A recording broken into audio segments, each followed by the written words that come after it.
Women in STEM by Yamini, Robert, and Paul. During the middle of the 20th century, nearly 80% of teenagers in America were enrolled in high school. The 20th century brought much success and funding to American public schools, and for citizens all over America, public education was seen as the fulfillment of the nation's democratic promise.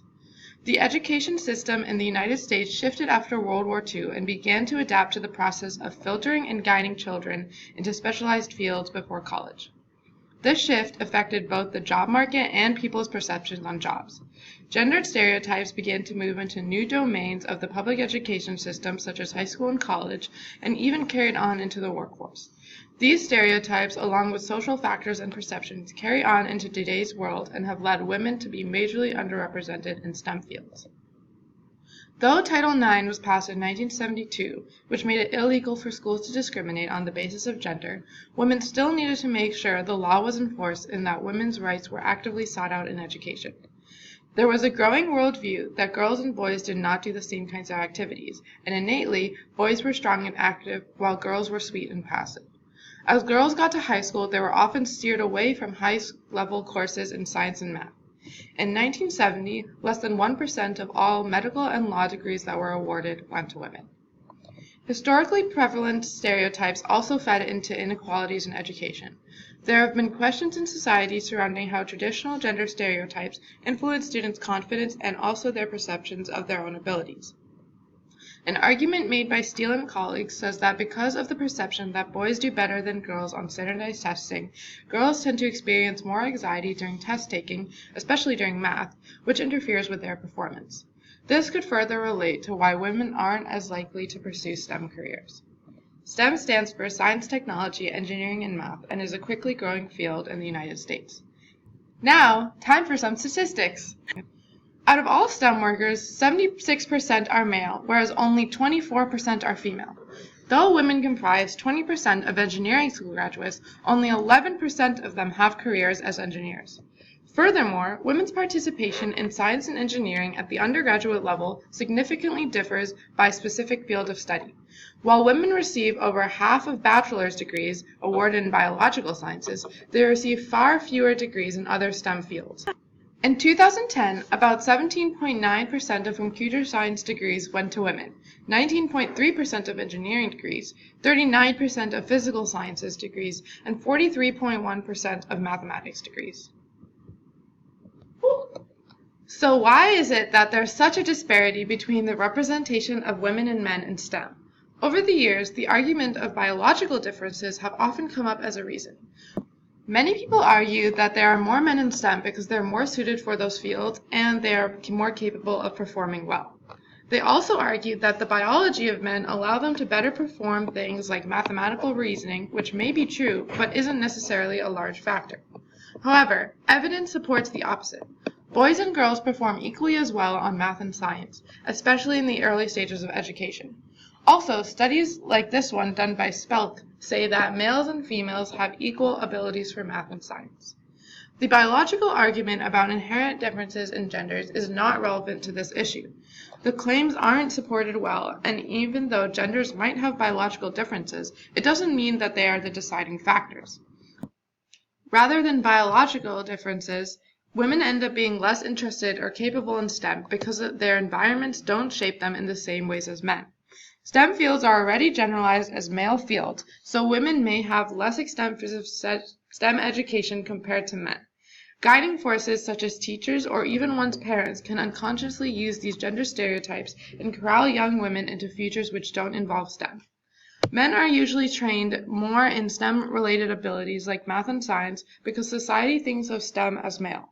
So even if there's evidence that men do better in STEM, it's not because men are more naturally gifted, it's because they were raised to be more gifted in those areas. Basically, the argument that women are innately less capable than men in STEM is wrong because it fails to account for societal forces that stem from gender stereotypes. So we can't really say that men are biologically more capable than women. There's no evidence to support that. So what would be a good explanation? Well, as women go through the stages of education, they are shaped by gender stereotypes that drive them away from STEM fields. These sexist stereotypes can come in many different forms. For example, direct negative comments can affect women, but more commonly, unspoken bias discriminates against women in STEM, like wage gaps or less opportunities. Starting in high school, these factors affect women by discouraging them from pursuing STEM options even before they enter the field. As a woman enters high school, she is under pressure to explore her future career options.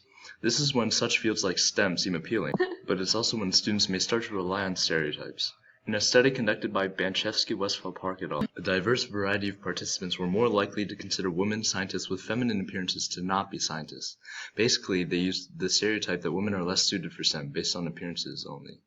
Even though it isn't directly related to high school experiences, it provides good insight into the process of stereotyping. A female high school student is likely to experience judgments based on her gender, and these may steer her away from pursuing STEM as a future option.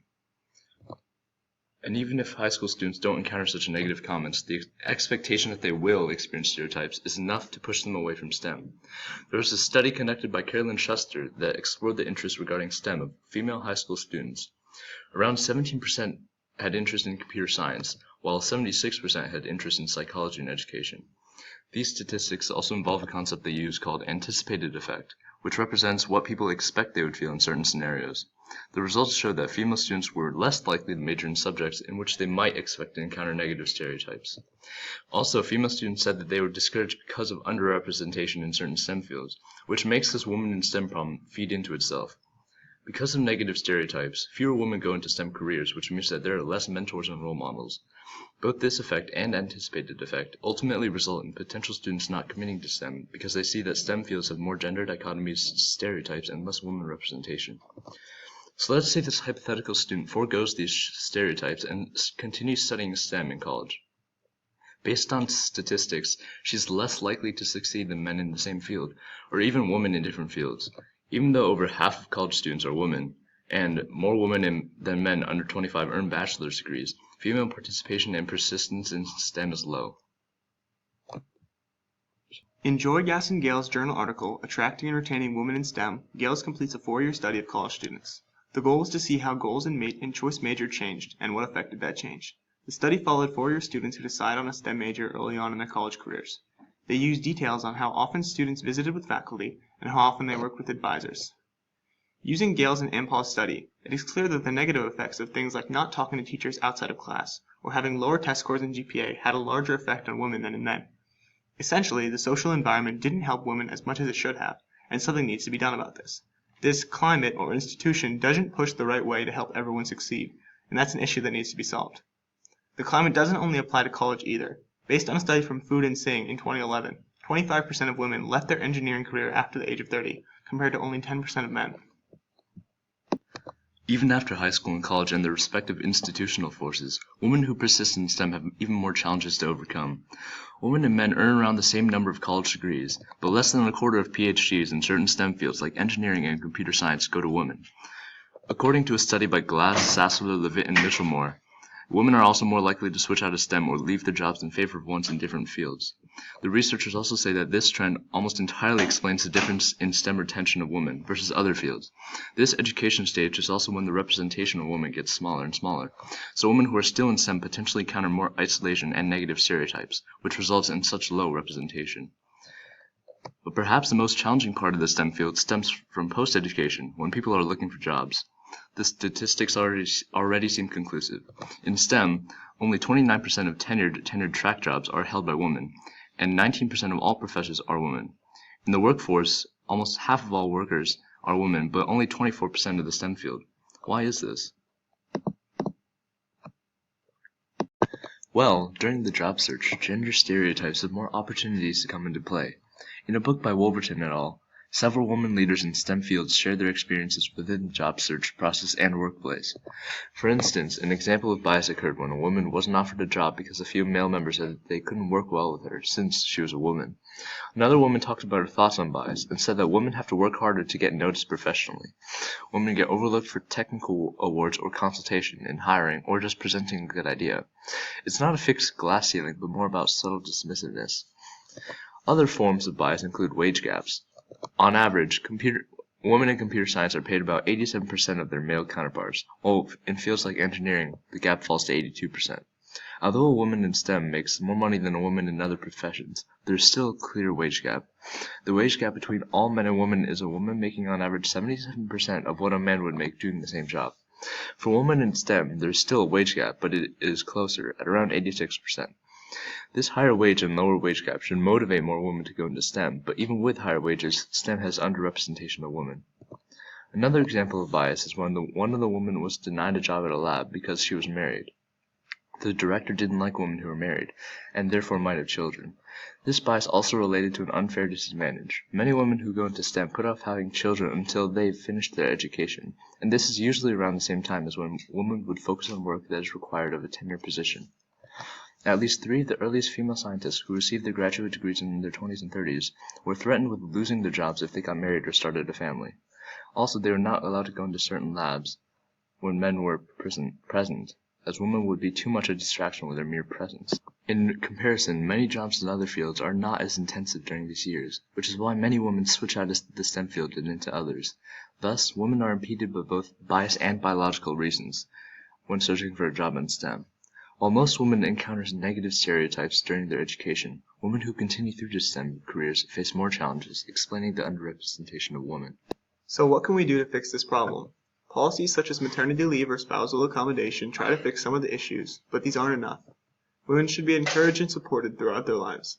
Linda Birnbaum said that as a high school student, she was motivated by female role models such as her biology teacher, but in college and post-education, she didn't encounter many female mentors to guide her.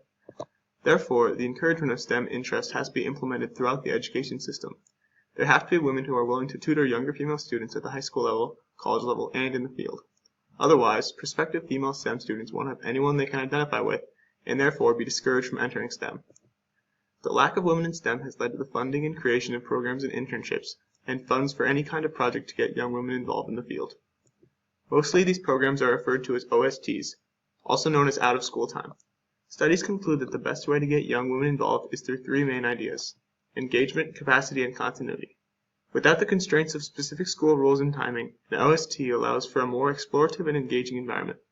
Some of the constraints in school may stop a child from taking a learning risk, like asking a question or attempting to answer a difficult question. An OST specific to their needs can help foster their explorations in the field. One of the main purposes of these OSTs is to connect students to someone they can relate to, someone who is younger, looks like them, and is already pursuing a STEM field. This helps to get rid of the stereotype that all scientists are like Albert Einstein, the old white man with wild hair wearing a lab coat. The youth voice comes from these explainers or helpers, puts STEM into a sociological and practical point of view. Not only do OST get children out of the constraints of school, but they also allow parents to become involved. Research shows that parents play a huge role in the career their children pursue, and if parents are in the OSTs helping out, the children will be less driven away from such a job. A specific example of these programs would be Great Science for Girls, or GSG. GSG is a 5-year initiative program designed to get young women involved and to address the underrepresentation of women.